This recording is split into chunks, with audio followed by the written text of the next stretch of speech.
ত্রিনেত্র consultant private limited, room number 209, second floor, 1 British India street, Kolkata 7,69,000।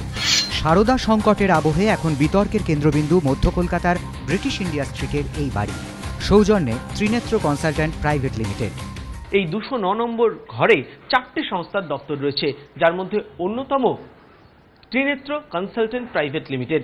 এই ত্রিনেত্র consultant private লিমিটেডের বিরুদ্ধে অভিযোগ, তারা তৃণমূল কংগ্রেসকে 1,40,00,000 টাকা দিয়েছে।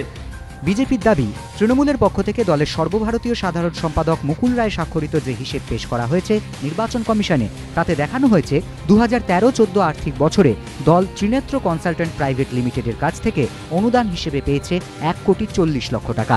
কিন্তু 2013-14 আর্থিক বছরে ত্রিনেত্র ব্যবসা করেছে মোট 33,000 টাকার। কিন্তু ত্রিনেত্র এখন তালাবন্ধ। বাড়ির অন্যান্য সংস্থার কর্মীদের দাবি, দীপাবলির পর থেকে ত্রিনেত্রর কাউকেই দপ্তরে ঢুকতে দেখা যায়নি।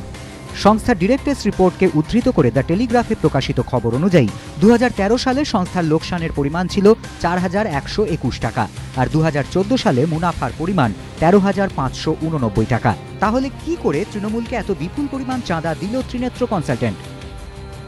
ये जो एक कंपनीज का जो एक्ट है इन फॉर डोनेशन, वो आप खाली एक परसेंटेज दे सकते हैं, विच इज रफली आई रिकॉल इट इज 5%। तो 5% कहीं आपके रेवेन्यू इतना है in your best of the thing which is 33%, तो 1,40,00,000 आप नहीं दे सकते। আজকে এই কোম্পানির থেকে আজ 1,40,00,000 দেবে কোত্থেকে? তার টোটাল হচ্ছে কি ক্যাপিটাল যেটা ছিল 89 লক্ষ টাকা তার ক্যাপিটাল। তার মানে এ কি এমন কোম্পানি যে তার প্রিমিয়াম হচ্ছে 9 গুণের ওপরে 10 গুণ হচ্ছে কি প্রিমিয়াম দিয়ে সেই শেয়ার কিনলো। ইতিমধ্যেই তৃণমূল আয় ব্যয়ের ভুল তথ্য দিয়েছে বলে রাজ্যের মুখ্য নির্বাচনী আধিকারিকের কাছে অভিযোগ জানিয়েছে বিজেপি।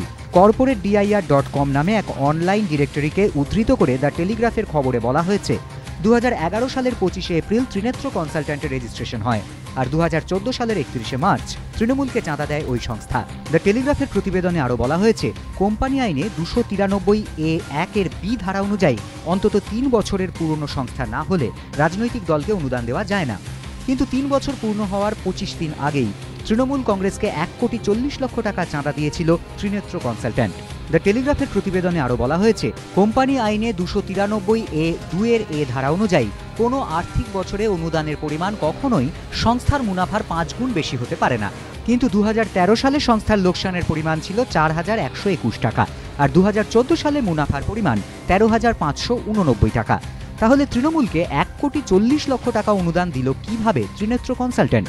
দ্য টেলিগ্রাফের দাবি, এ বিষয়ে সংস্থার 2 ডিরেক্টর মনোজ শর্মা ও শশীকান্ত দাসের কোনো প্রতিক্রিয়া পাওয়া যায়নি। এ বিষয়ে তৃণমূলের সর্বভারতীয় সাধারণ সম্পাদক মুকুল রায়ের বক্তব্য, বিজেপি নির্বাচন কমিশনে গিয়েছে, কমিশন দলের কাছে কিছু জানতে চাইলে নিশ্চয়ই তথ্য দেওয়া হবে।